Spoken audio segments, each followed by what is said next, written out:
Good evening, good evening, good evening. This is Michael Utting and welcome to another edition of Utter Football. Tonight in the studio we have a young man by the name of Alex Britton. He's a young Wairarapa lad and very, very talented goalkeeper. I know because I've been coaching him. We're going to have a bit of a chat about his life in football, his life in general, and just what he's on about. Obviously with future endeavours, the Phoenix, the All Whites, professional football overseas. We'll wait until we hear from him. I've also got an interview to play with Ross Nicholson. Ross Nicholson was an old good mate of mine, and we would often room together, and he's a bit of a character, so that'll be good as well. But before we get to that, let's listen to some Deep Purple.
Welcome back. What great music there by Deep Purple. I love those guys. They get me rocking and rolling all the time.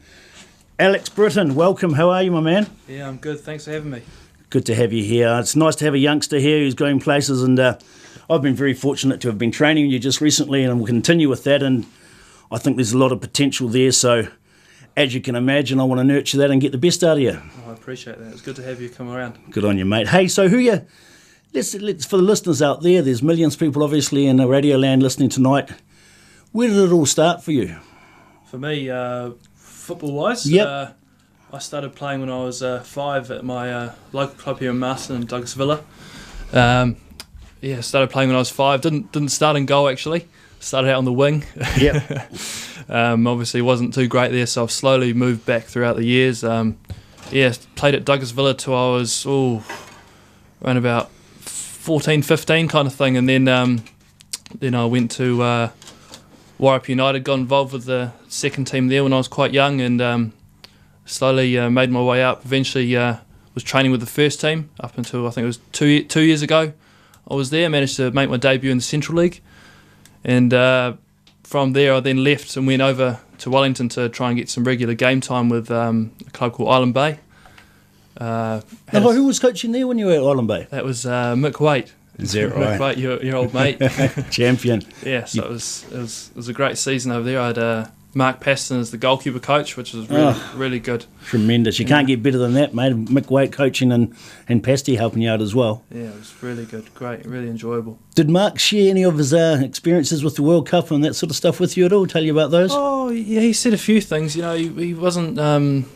he surprised me a little bit. You know, he wouldn't talk a lot about his career. He kind of, you know, if you asked him about it, he would talk about it, but he wouldn't be, you know, in your face, kind of going, "Oh, I went to the World Cup," kind of thing. And just come a bit closer to you, mate. That's it. Yeah, and it was great to have someone with, you know, so much experience coaching me. You know, the small things that the ex-professionals know. It's really, really good to have around, especially, you know, week in, week out, training with them. 100%. I remember when I played for the Kings years ago, and Mark Paston. We played a Napier team, and Pasty was in goal for them, and we beat them, I think, 9-1. But he made about 20 fantastic world-class saves, and I was going, I hope this guy doesn't come and knock on our door one day, because he'll probably kick me out of the team. And it probably did happen that way, actually. But he obviously a great servant to the game in New Zealand with the Phoenix, and then and the All Whites, and a really good guy as well. Oh yeah, great guy. Tell me, did you when now they at Wairarapa United, you've got Phil Kinsley there, and you've got some good professional players there. With Corey's been playing a bit of professional football in the islands, and you've also got the wonderful Paul Eiffel. Tell me about him. Yeah. He's done a lot for me personally. Mm-hmm. I joined his academy when I was 15, and I think without having him in the area, I wouldn't have. I wouldn't be playing in the Central League. I don't think I would have played in the National League like I did last year. And he's done a lot for football in the area. Before he came around, there wasn't a clear pathway into Central League and further beyond that. It was kind of, once you're done with your FTC, that's it. If you go and find a club for yourself, and 100%, it's really good. I think what Phil Kinsley and Paul Eiffel bring to the area is unbelievable. I think it's huge. Yeah, I mean, I can't believe we haven't got a National League. What am I saying? That we haven't. I'm only new to the area, but I'm already one of the locals. But it's hard to imagine not having a National League team in the area, because Phil's so passionate and he puts a lot of money into it as well, I believe. Yeah. We've got great facilities here. You've got the turf that we trained on the other night, and that's better than anything I've ever, or as good as anything you'd want to train on, isn't it? Yeah, it's a great facility. I think that's the one thing the Wairarapa's missing at the moment to kind of complete the package is the National League side. A few years ago, I don't know if you know, we had Heartland Wairarapa, which is a National Youth League side, and it was quite tough. We had a few players coming in from Wellington because the player pool wasn't quite there. Mm-hmm. But it was a shame that New Zealand football scrapped it, because I feel like the players were finally coming through to start playing. All the Wairarapa lads, and maybe a few come in, and it just got to that point and they pulled out. And since then we haven't had a local side in the representing the region nationally. Yeah, I think it's. I don't know why they haven't actually, because I've spoken to Phil in detail, and he's been on the show a couple of weeks ago, and it seems to be they've got the criteria all sorted out here, but for some reason they just seem to be not gelling with the New Zealand setup, and it's interesting because I must have been on this show. I get a lot of that where people aren't working well with the NZ Football Association, which is a shame, because we're such a minor sport in this country that we really have to stick together and get the best out of what we can. You have to, yeah, definitely. Yeah. I think in a few years, possibly, I'd like to see it go back to the National League, go back to club football.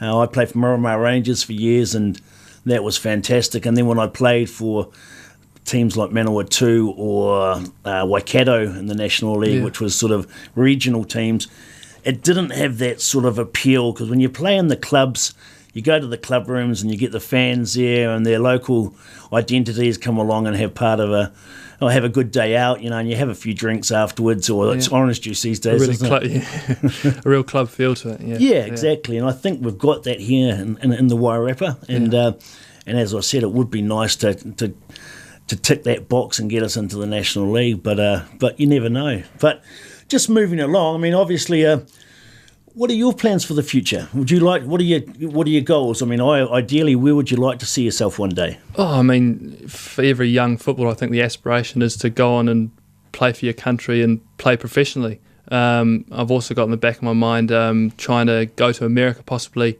on a scholarship, and play football over there and get an education as well. But I think, like I said, the ultimate goal would be to play professionally. Whether or not that happens, I don't know, but that's the ultimate goal in the end. I think that's ideal, and I think the doorway's been opened up for so many Kiwis, as you know, in the last sort of decade to get over to the States, and they're obviously playing at a very high standard over there, and doors are opening. You've got Jake Gleason's door over there playing in the MLS, I believe. Doing a really good job, yeah. Yeah, and he's a good guy and a great keeper, obviously, and I'm actually surprised he's sort of missed out, recently, with the... I think Hudson didn't really rate him or didn't want him in the squad, or didn't pick him anyway, and I think it's a really good opportunity for you to further your education and to play football at a higher level than what you might find playing here in New Zealand, and also having a lot more of sets of eyes on you and seeing how you go, and exactly, yeah, and it's probably a stepping stone to professional football. And obviously Europe, I suppose, would be the aim, wouldn't it, if you get the opportunity to? Oh, that would be the ultimate goal kind of thing, but yeah. Well, you're a big lad. I mean, you must be, 6'2"? Yeah. So you're 6'2", and you're telling me you're trying to get into the gym at the moment, put a bit of bulk on, which is good, and you'll probably be weighing at around 90 when you're at your playing fighting weight, so that's a pretty formidable opponent to run into for strikers. So I wish you all the best with that. I think you'll do really well. I really appreciate it. No, I just wanted to chat to you about a few things. Neymar, £400 million. Crazy money. It's crazy money. What would you do with that?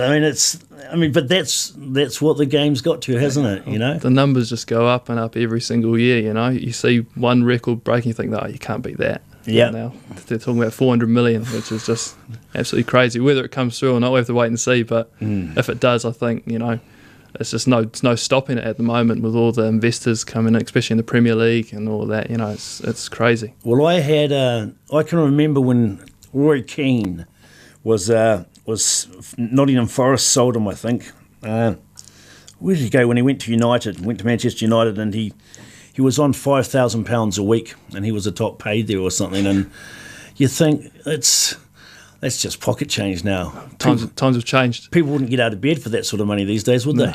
No. Have you got a favourite team? Me, I'm a Manchester United supporter. Good man. Well, so am I. So all good. I do want to talk a bit about Ray Wilkins. I don't know whether you'd know that name. No, I had heard the name before. Yeah. Yeah. Well, Ray Wilkins, he was for me one of the heroes when I was growing up, and I did a bit of research on him today just to find out a bit about his career. And he played for Manchester United for about 178 games or 180 games, and he was in the England team, and he was a fantastic midfield player. But I didn't actually realise that he started at Chelsea. So he captained Chelsea at the age of 18. He made about 70 caps for England. He played in places like, I've written a couple of things down here. He played in Chelsea, captained them at 18, played 179 games for them, played 116 for Man United, played 73 for AC Milan, played for Paris Saint-Germain for a season, Glasgow Rangers, QPR, Wycombe Wanderers, Hibernian, Millwall. Millwall, he would have had some fun. That's Paul Eifel's club.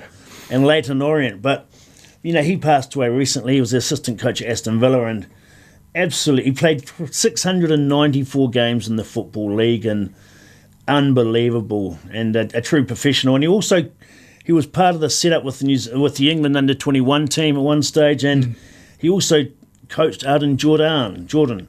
And he coached their national team for a number of years. And I actually bumped into him once at an airport. Okay. Yeah, when I was going to it wasn't Oman. It was it was somewhere in the Middle East anyway. And said hello to him, got his autograph. And he wasn't a big lad. He was quite small in stature, but small in size, but huge in stature. Yeah. Have you met any of your heroes in the game?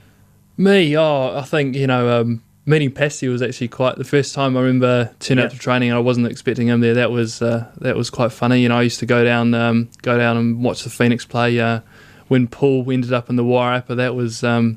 That was quite funny as well. It was something that I never would really think he'd end up out here. Meeting those two was really good. Isn't it funny how you see these guys on the TV and think, wow, I'd like to be there, I'd like to meet these guys, and then one day you shake hands with them. It's pretty amazing. Quite scary sometimes. Yeah, I remember when I was at Miramar as a kid, as a 10-year-old, and they're playing there for Onslow against Miramar Park and meeting Winton Rufer. Yeah. And Winton was a superstar. At the time he was playing for Grasshoppers in Switzerland, and then he went on obviously to play at Werder Bremen in Germany, and he was a really nice guy. He said hello, and he was with his brother Shane, and Shane was cracking a joke about something, I think. And I think the last time I saw Shane was a couple of weeks back, and he was cracking a joke about something else, and he's pretty funny. Shane actually, just to let you know, mate, Shane didn't achieve what Winton did. He did play over in Switzerland as well, but they reckon that he had just as much, if not more, natural ability than Winton. But he liked having fun off the field too much, I think. So So tell me, what else can you tell me about the football game? You got a favourite team in Manchester United? Do you have family? Do you have any brothers and sisters or mum and dad that follow the game that got you into it? I think in my family, Dad's been my biggest influence. He's from Bristol. He's a Bristol Rovers supporter. Good on him. And so he's always tried to follow them, especially since he's moved out here. Just Dad really. Mum not so much into football. Just Dad. That's cool. And do they come along and watch you play on the weekends? Yeah, no, they try to whenever they can. It's really nice to have the family support me and come down and watch. Yeah, no, it's really good. Have you had any trips with the game or anything like that? I think for me, playing in the National League with Tasman United, it was quite good to go down south, and it got me all over the country kind of thing, up to Auckland, down to Christchurch, Dunedin, Nelson. So that was quite good travelling with them. That must be pretty exciting for a youngster, mate. Oh yeah, no, it was a good way to spend the summer. Dotting your way across the country and seeing all these places that you haven't been to before. It was really nice. Yeah, and so obviously your Whites is a goal. The Phoenix obviously could be a big step as well. What do you think of the Phoenix this year? They were a bit sort of wishy-washy. Yeah, a little bit. I don't. It's been quite hard with the coaches, coming in and out, and kind of players going in and out for them. I think if they could find a coach that'll be there for a few years, and that they can slowly build a player base, I think the team will improve. But they haven't really had that, have they? So it's been quite tough. It's been quite tough. I mean, they won their last game, which was fantastic, against Melbourne City, but this little guy Singh, who scored a couple of beauty, or one was a deflection, but he's come on leaps and bounds, hasn't he? Yeah, he's a key player for them now in some ways, stepping up. Well, I just hope they can keep a hold of him, and I think they're looking at, there's a lot of talk. I think the clubs in Australia want to keep us in there, in the National League, or the A-League as we call it. But a lot of the administrators over there, I heard Mark Bosnich absolutely slating the Phoenix a couple of months back, and Robbie Slater doing the same, saying the Phoenix time has come. And in a way, I can understand where they're coming from. You need to get results, because if you're not getting results, people aren't watching your game, and you're not getting the people through the turnstiles to pay the wages, That's true. But I think also it's imperative we have a professional club in the Aussie League from New Zealand, just for people like yourself as a stepping stone on, to going to greater things if you can. And even going to the Phoenix is it's no short measure anyway, is it? Because it's a pretty big get. And if you look at the talent they've got there's not too many Kiwis there actually, is there? No, I think they've got quite a few young players coming through now. But before that, I think there wasn't too many. They did get quite a few Australians in to kind of fill those spaces. Yeah, I actually heard an interview with Chris Greenacre a couple of days back, and he did mention that they have a lot of the Australian clubs are asking them, how do you get these great players coming through? Because New Zealand, or the Phoenix I should say, do have a lot of good players coming through the ranks, going into the team and excelling, and Singh for one example. I think our biggest problem is keeping a hold of them though, isn't it? Keeping them at the club. Yeah. Well, like you said, they use the Phoenix as a stepping stone, like Marco Rojas when he was there, Barbarouses, all these players that kind of come and go. I think, where's Rojas playing now? He's in the Netherlands, I think it is. I think he is. I wouldn't know, to be fair. I think he's in the Netherlands, but he's one of those players. He's got to go to a team that plays a style of play that he fits into, because he's not a big boy. And if you look at the the Spanish tiki-taki type football, that's what he plays. And it's the same as Costa Barbarouses. And that's why they excelled at Melbourne, because Melbourne Victory, both of them, because that's the same play that they play with. And Melbourne Victory was traditionally Greeks. They're from Melbourne. Hellas used to be a National League team I played for years ago. Okay. And the Greeks play football. They keep it on the deck, not like the big Kiwi boys, or even the old-fashioned English style of hoof it to the big centre. Yeah, Route 1. Yeah, centre forward who's 6'4" over and up front, Mick Waite. I tell you what, mate, I've seen Mick Waite have some battles with a few people, and he was pretty tough to play against. He's a big lad. He's huge, isn't he? He's knocked me off the ball many times, and I've been in the showers with bumps and bruises all over me. Yeah. Tell me, mate, European Cup semi-final, Real Madrid versus Bayern Munich. What's your thoughts?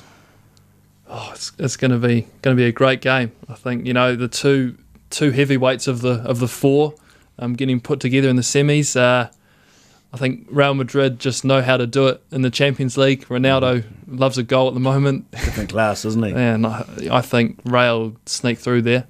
Do you think Ronaldo's better than Messi?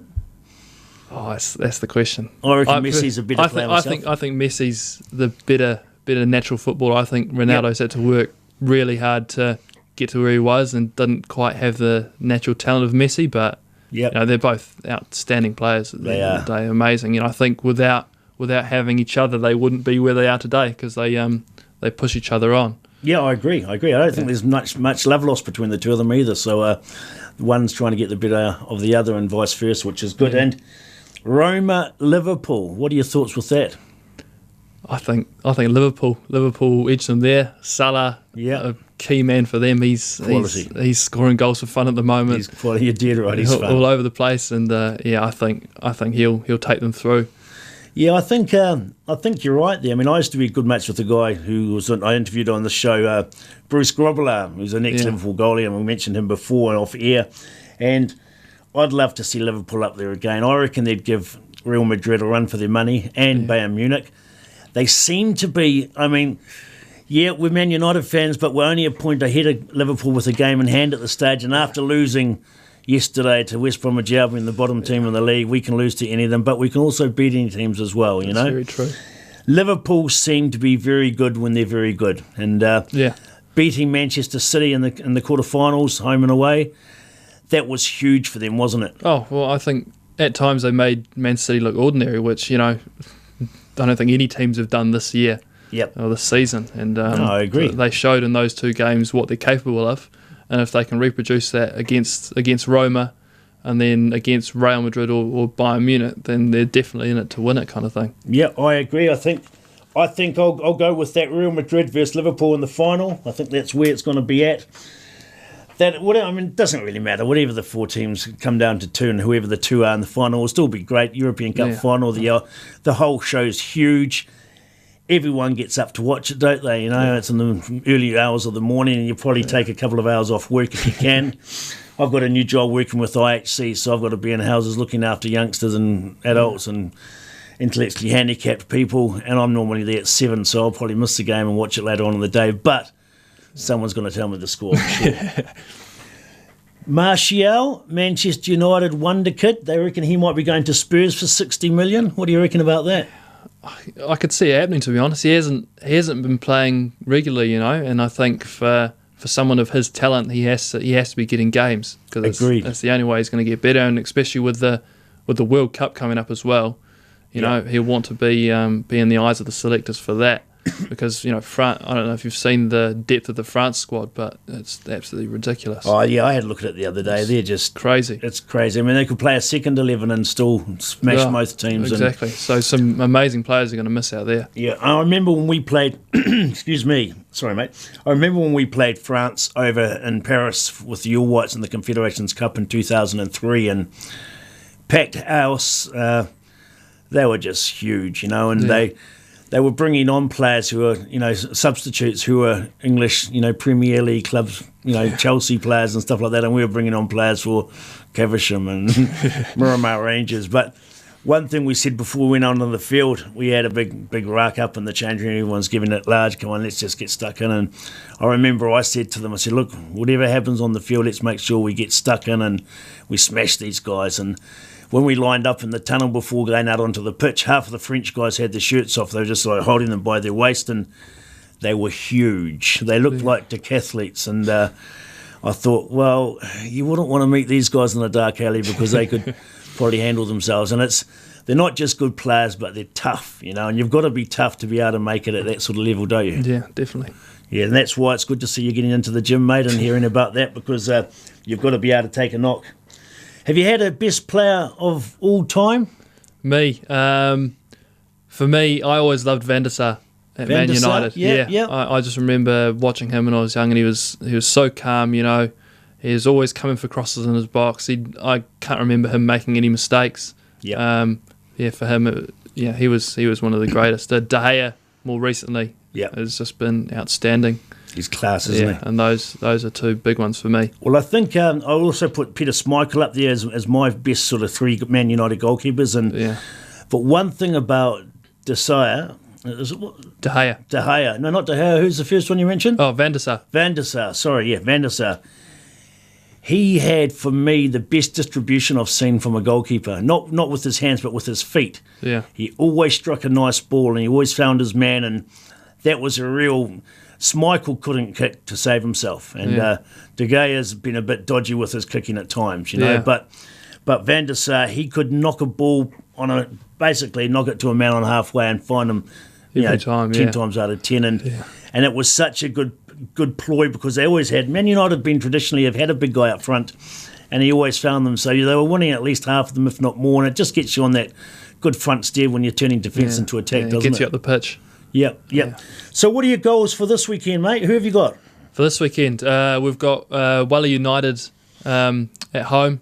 So I'm hoping for another clean sheet, 3 more points to get the season going after a good win against Stopout on the weekend. Yep, good stuff. Well, look, I'd like to thank you for coming in tonight. No, I appreciate it. I'm going to send you out with a bit of Prince music. This is a song that I'm sure you'll like, and we'll hopefully get you in again sometime. Sounds good. Thanks for having me.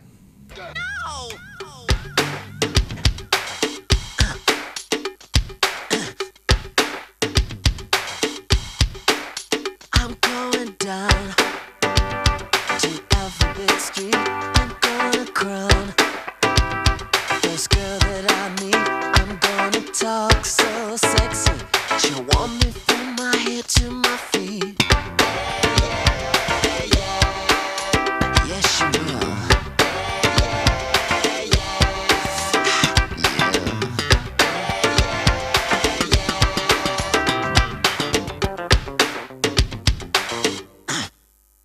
I'm gonna drive my daddy's Thunderbird, a white red ride, 66, so glam, it's absurd. I'm gonna put her in the backseat and drive her to Tennessee.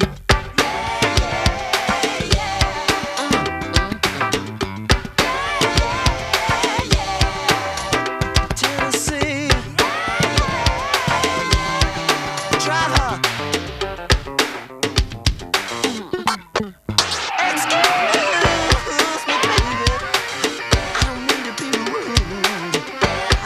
tonight. I'm just not in the mood. So if you don't mind, I would like to watch.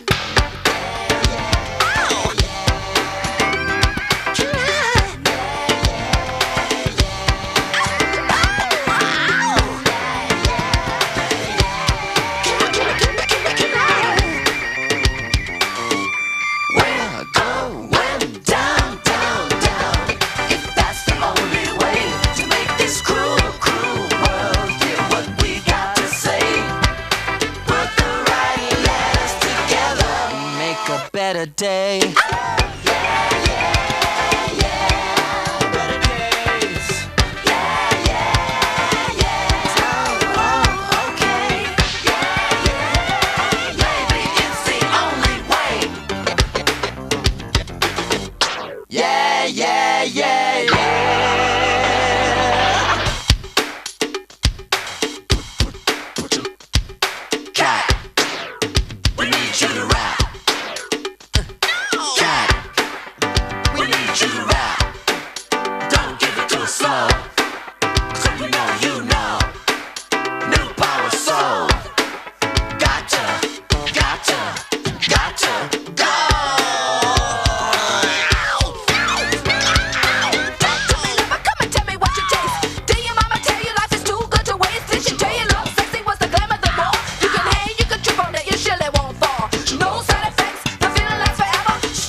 Alex Britton, what a lovely young man, and obviously a name to watch out for in the future for New Zealand goalkeepers. Ross Nicholson, where are you? Ross Nicholson, Michael Utting, how are you, sir? Not too bad, my friend. How are you? I'm very good, mate, living in the Wairarapa, which is a wonderful part of the country. Where are you these days, mate? I live on the North Shore of Auckland, so in the metropolis, and basically work all around Auckland. Oh, wow. I mean, it's a pretty busy place up there these days, isn't it? And it's getting busier and busier.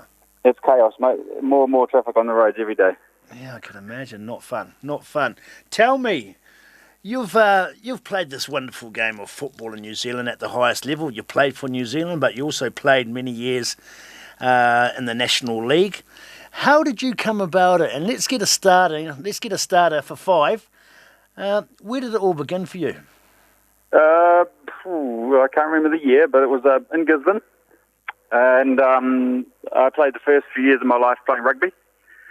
And then I went home one day and I told the parents that I was going to play football. And then from that point on, that was it. I was a striker to start off with, as like all good goalkeepers are. Yep. We're strikers, so we play every position. And then basically I was better than the 13th grade or under 13 goalkeeper at the time. So I said to the coach, I'll play in goal. And then from that point on, that was it. And a bit of confidence there as well, I'm sure.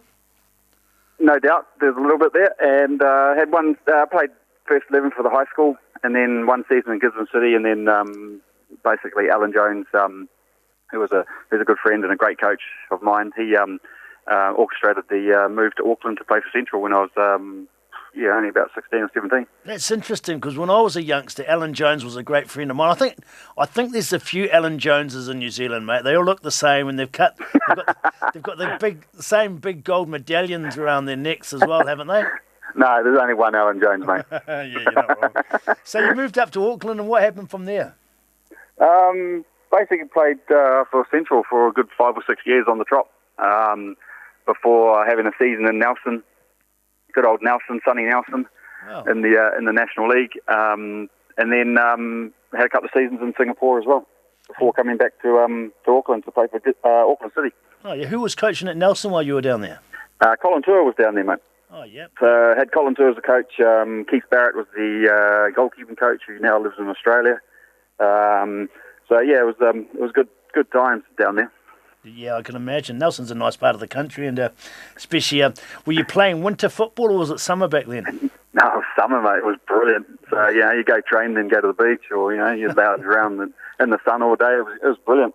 Yeah, I can imagine. I mean, you're like me, mate. You like to get a bit burnt. Well, you're more Maori than I am anyway, and you go brown, I just go red, mate. But it's all good being by the beach. Who cares? But Exactly. Tell me then. So you obviously came back to Auckland, and then you played. You were primarily with Auckland City and also Central United, weren't you? That's correct. Yeah, the day I arrived, my parents basically dropped me off at Nika Maria Posa in Queenstown Road there in Hillsborough. Basically dropped me off and left, and I was on my own. Yeah.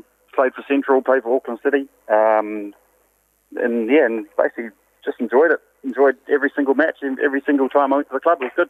Yeah, it's a pretty good club, mate. And if you're anything like me, mate, and I know that you are, it's a club where they like to put on a good feed, mate, which is one thing that I'm sure you enjoy. And a couple of bottles of red wine. Doesn't go amiss either. Yeah, I know, mate. Gosh, we've had a few of those, haven't we? So, just a couple. Gosh, yeah. And so then you played over in Singapore. How did that come about?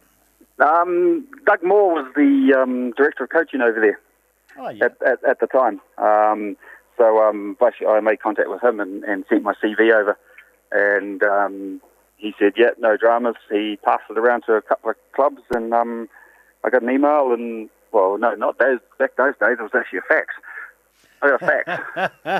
There you go, that's how old it is. I got a fax, and they said, can you get here in 5 days? And I was like, oh, yeah, I suppose. So I left Nelson, bailed up everything in my car and drove back to Gisborne and caught the next flight out to Singapore. Oh, what a life, what a life. And, that was fun. And so how long were you in Singapore for? A couple of years. Yep. And enjoyed it. Had a lot of fun. Played a couple of really, really good games. Not against Singaporean opposition, but like touring European teams that use Singapore as a training facility for off-season and stuff like that, and a couple of friendlies. Good stuff. And then you came back to New Zealand and just hooked up again with Auckland City, was it? Yeah, I think it was a year or two before the National League started. So Alan Jones came in as the coach and took the team. We won the Northern Premier Division for the first time in the club's history, I think. And then the season after that, it all changed, and the formation of Auckland City was done, and the new National League was underway. And basically went on to win that, 3 or 4 times. No, 6 times, I think.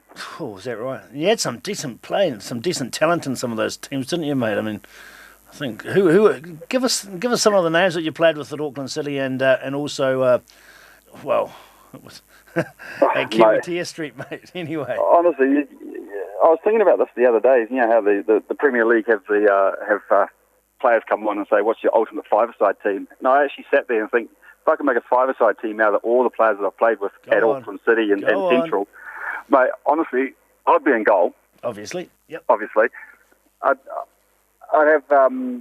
have Greg Orman at the back because he's the type of player that if I said to go through someone, he would. Mm-hmm. Midfield, I'd have a Bruce Hill and probably Grant Young and Matthew Ulovic and Kieran Jordan up front. It's not a bad team, is it, mate? No, so there were some good players in that, and when I was playing there, so I was quite fortunate. Yeah, did you play with Zorozic at all up there? I did, yeah.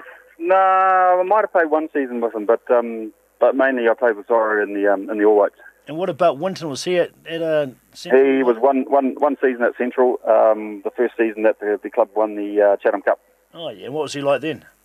Yeah, he's a good player. He was just coming back from Europe. Yeah. Had one season for Central before he went to the Kings. Yeah, it's pretty special, wasn't it? It's pretty special. And so you played for New Zealand. How many times did you play for New Zealand, Ross? I played 14 times for New Zealand, mate. Wonderful. And what was your highlight there? Oh, rooming with you. Apart from that, mate, every international was a highlight. Every international was a highlight. I mean, every time you pulled on the shirt, that was a highlight. So yeah. We did have. I mean, I was talking to a couple of the boys the other day, and as you do, and it is interesting when we think back to that trip to Mexico, and that for me and for so many other lads, and I'm probably for yourself as well, I'd hope was what a wonderful experience, wasn't it? It really was. Oh, absolutely. To go away for 9 weeks with a group of mates, because we all got on well. There was no dramas. We all got on well, and we had a bit of fun on the way, and we had a lot of fun on the way, and then to cap it all off by playing the likes of Brazil and Guadalajara. It's not a bad little. Well, you're also forgetting. We stayed behind for an extra week too. Well, yeah, I can't tell those people. We're not allowed to tell the people listening what we did then, though, Ross. That was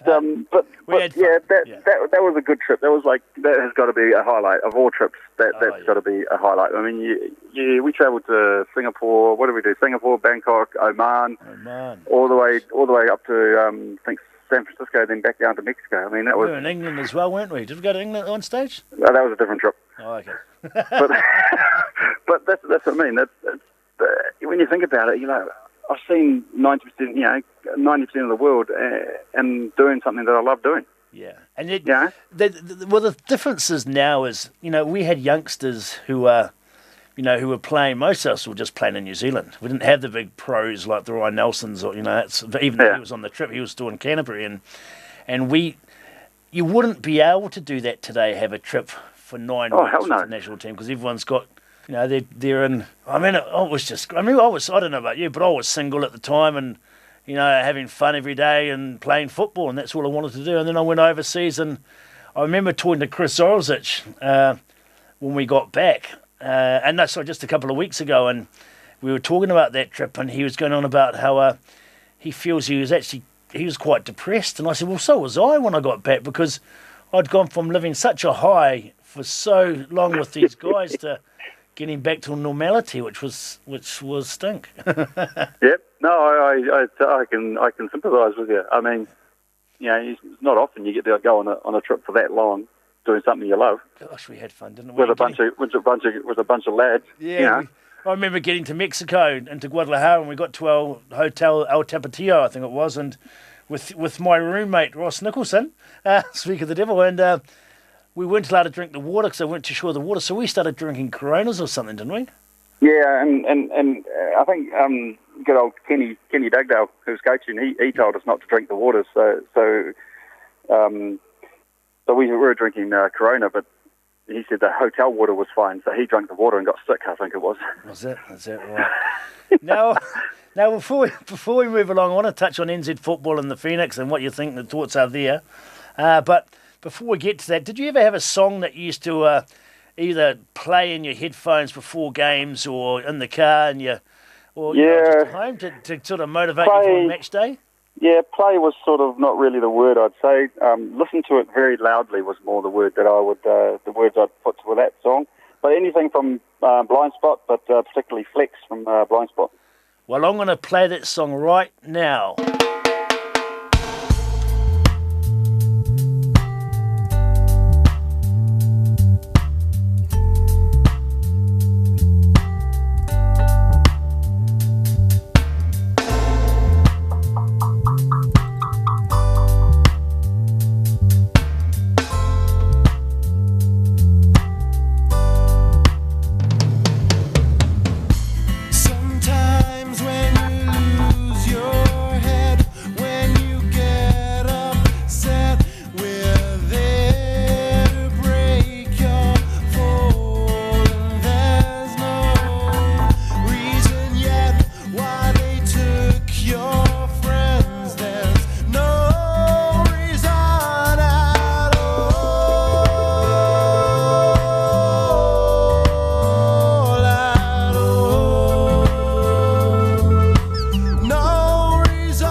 Not one day that you are here has been promised to you. Not one day that you are here on this earth has been promised to you. So make the most of every day as if it was your last, and every breath as if it was the same,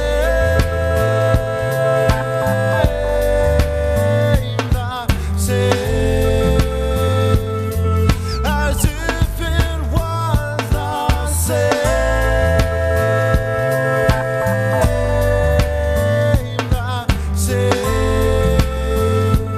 Things will never be the same.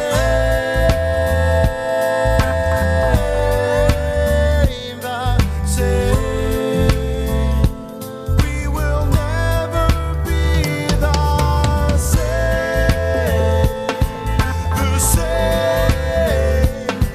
The same. Things will never be the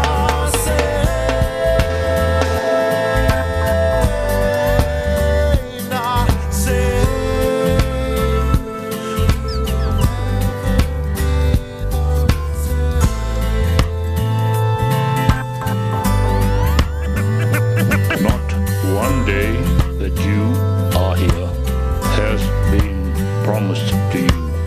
So make the most of every day as if it was your last, and every breath as if it was the same. What a fantastic song, and I tell you what, mate, if that can't get you up and motivated for a game of football, what can, Ross? Exactly. So what are you doing now, mate? You've got a wife and a couple of kids. You've got a few kids now, haven't you? Yeah, I don't know if I like it how you put it that way. Yeah, mate. I am married, and we got 2 kids from my wife's first marriage, and little Mackenzie, who's 8 going on 18 at the moment. Beautiful. And I run my own sign company in Auckland. Yep. So what are you doing in Auckland?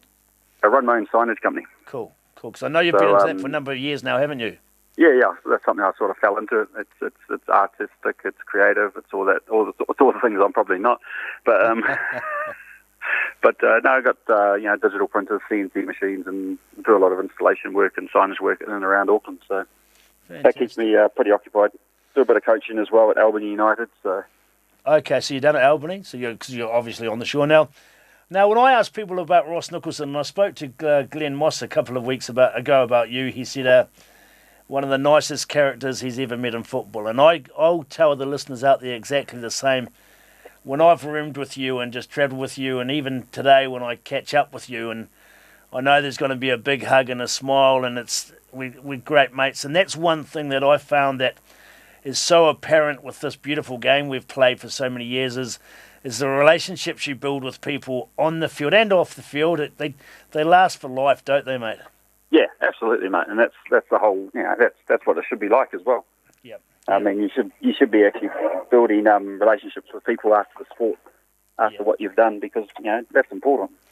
And the thing, it's also it's quite ironic how when you speak to people about what their biggest achievements have been in the game. More often than not, when they're players like myself and yourself and the Winton Roofers of this world and the Ryan Nelsons, they look back and they say, well, actually, my biggest achievement has been able to open the doors for other people to develop in the game. It's not about what they've done for themselves, and I suppose that's a maturity thing that you get, and it's about just, like we've had an amazing opportunity to travel the world and to do what we've done. But the best thing about it all is that we've laid the groundwork, I suppose, for other people to follow suit and do it themselves, haven't we? Yeah, and it's important for the players coming through to actually make their own headway, not rely on someone else's footsteps either. So while the players like yourself and Ryan Nelson that have played at professional levels that are higher than the National League. It's important for the young ones coming through to actually go, well, if they can do it, then maybe I can do it, but I've got to do it my way. I can't literally follow in their footsteps, so to speak. Yeah. Because everyone's different. Everyone's going to do it differently. It's just a choice at the end of the day whether but it's a choice on how you do it. Yeah, I agree 100%, Ross. And next up, I want to ask you, just are you with the football? Obviously, you're doing a bit of coaching down at Albany, and you've got your job, and you've got a wife and family, and that's obviously very time consuming, but you've always going to have this love for football. I have no doubt of that. And what do you think of the standard? Well, what do you think of the standard and what you see in football these days in New Zealand? Do you think we're going forward in the right direction, or are we going forward at all? What are your thoughts on that? Well, I'll take you back about 4 years ago. I decided to walk away from the game completely because I was disillusioned on where it was going, how it was done. It was the same old. The National League was getting stale, and to be fair, I think it still is. I came back a couple of years ago to help Jake Butler out at whatÄs City and played a couple of seasons. And it's the players or coaches like Jake that have given me an extra bit of, maybe it's not all doom and gloom, because Jake's bringing something back into football. He's not kicking it long. He's keeping it possession. He's playing short passes. Nice and attractive football, and I really enjoyed my 2 years at whatÄs City. Yep. So I've got hope that there's some coaches or young coaches out there, and I'm trying to do that as well. I'm trying to play a bit of football, not kick it long, and keep the possession and actually build up and stuff like that. So yeah, mate. To be fair, as I say, the National League I think is a little stale. It needs something revamped, or something has to be done. I know gets revamped every 3 years, but there's no promotion relegation. There's nothing on it. If you come last, you come last. I mean, you don't go anywhere. It's the stupidest thing ever. Yeah, you've got to have a promotion relegation. The foreigners, I think the foreigner rule, they've tightened that up this year, but I reckon that's got to be cut down to at least only 4 foreigners per squad, to be fair. And because there's not enough room for New Zealand players to play. Yep. Going on the coaches-wise, I mean, there's probably 1 or 2 New Zealand coaches in the National League that I know of. or the rest are foreigners. Where's the New Zealand coaches? Well, you're going to love my next question then, mate. Yeah, mate. That's what I'm saying. You know, if they're good enough to be head coaches in New Zealand, why can't they be head coaches in England? Yeah. So what are you thinking as far as the NZ football setup? I mean, obviously we have a lot of players, and this is a question I've asked a lot of people because I'd like to hear people's opinion on it. And one thing, the question I'd like to put to you is, what do you think about all the influx of the English coaching all the national teams here, and the likes of Chris Zorozic's, Danny Hay and Jason Batty, all those guys leaving the game at a national level because they're disillusioned by it? Well, that's exactly what I was talking about, you know. I mean, fair enough that they've got the job, but I mean, if you're a New Zealand coach and you're thinking of doing your coaching badge, I mean, would you sit there and go, do I really want to do it now? Or are you a New Zealand coach that you've done all your coaching badges, and then you look at the appointments and go, I don't think it was worth it. I'm not going to get anywhere. Because if you're a New Zealand coach and you're not getting a look in, then what's the point? Yeah, and you sort of think, why would this be happening in New Zealand? That's one I could imagine it happening if I was a Kiwi trying to coach in Yugoslavia. But why is it happening? Well, there's no promotion of New Zealand coaches, I feel. Yep. Is there any New Zealand coaches attached to the national leagues or the national teams? Well, I think there's one in the women's. No, that's the no. I don't, exactly. That is frustrating. Hence my point. Yeah. I mean, I'm not knocking it, but I mean, New Zealand football have got to go, well, how can we accelerate some New Zealand coaches here? But hasn't it seemed to have been the case for some time now, Ross? It has. It's getting worse and worse, I reckon. But why don't people? I mean, obviously, this is a forum here that we can talk about it, and I'm loving what you're saying about everything tonight, not just this, but everything. And for me, it's I can put the questions out there and ask you which I'm doing, and you can respond to them like you are so capably, and I appreciate that. But it just seems to be a common occurrence, doesn't it, in New Zealand that this is happening, and the Kiwis are disillusioned by it all. Yeah, I mean, you take a look at the All Blacks setup. To be an All Blacks coach, you have to be a Kiwi and in New Zealand. That's it. Okay? Even before you even start to look at getting a job. I mean, so why can't they do that? And you've got to be a Kiwi to be a coach of a national team. Well, why not? You would have thought.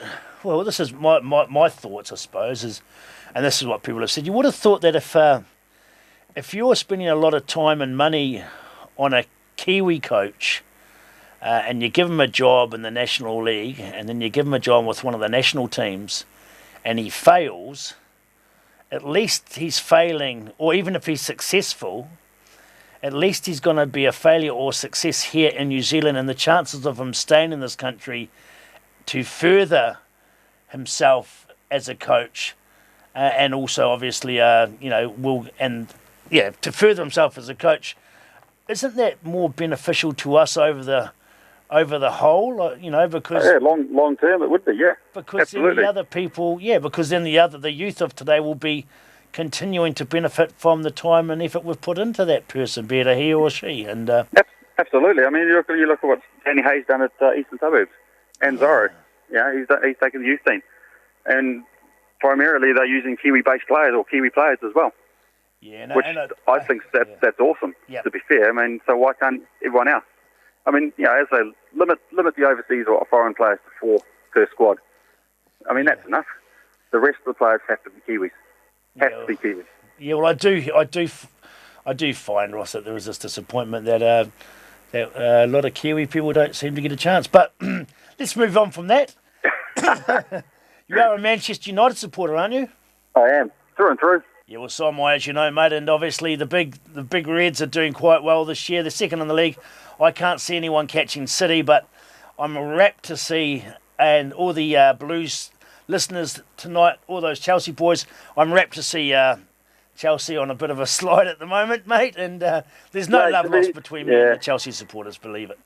To be fair, as long as we're above Liverpool, Chelsea, I really don't care. Yeah, I understand, mate. I was talking to Chris Grobbelaar a few weeks ago, and this is obviously Keepers Union stuff, so you can identify with this. And I said to Bruce off here, I said to him, mate, as long as Man United win finish above you, I just don't care. If they come second to last and you're last, I'm happy, mate. But exactly. And it's funny because we talk about the Man City and how they brought their way to the league and that sort of stuff. Who cares, mate? Who cares how many bucks they've spent? And Man United does it now. Chelsea does it now. Liverpool are starting to do it because they all realise they've got to do it these days to compete. Well, they'll get left behind. They'll get left behind otherwise. Yeah. Have you got any other football, any other football for fans, or are you a fan of anyone else, either as a player or any other clubs around the world? Yeah, mate, I actually follow San Francisco 49ers. Now, that might be painful for some people because they haven't won anything in about 15 years. Who won the Super Bowl just recently? Was that the Eagles or something? The Eagles, yeah. That was fantastic. So, but no, I'm a San Francisco 49ers fan. But they haven't been very good for the last few years. So maybe I'll hold our hope next year. Next season's the new season. Oh, fantastic, mate. Well, look, Ross, I better finish off there, mate. I mean, I could talk to you all night and I'd never get home, as you know, and would be probably cracking open those bottles of red as well. So not a good night for you or me. But thank you, my friend, for a wonderful chat tonight. I really appreciate everything you had to say. And we'll keep in touch. We'll chat again soon. Thank you. Absolutely, my friend. Anytime you're in Auckland, you know where you're welcome. Cheers, mate. Bye-bye. All right, mate. Cheers. What a great guy. And, yeah, had some wonderful trips with Ross and his roommates. He, as you can tell by the tone of his voice, he's a bit of a character. That's all we've got time for on Utter Football tonight. So just like to say thank you very much for tuning in. Have a good week, and we'll catch up with you next week. Bye-bye.